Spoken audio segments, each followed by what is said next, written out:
این شما و این جدیدترین مادربرد MSI. سلام، اسم من عمو ایتمنه. امروز اومدیم با یه مادربرد خیلی خفن جدید، البته از نوع گیمینگش، Z890 کربن وای فای.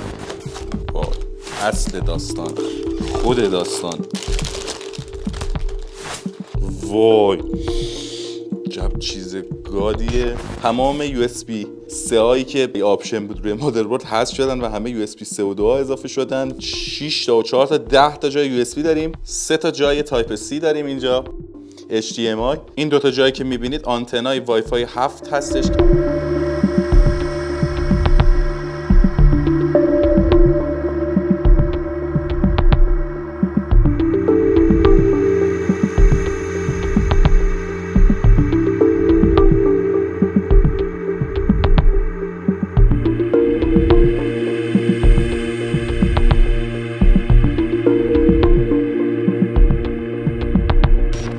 شکلیه یه آنتنو میتونیم به این شکل اینجا جا بزنیمش و به یه روش خیلی خوشگلی این وصل میشه به این پشت مادربرد. واقعا یه مادربرد استثنایی بود.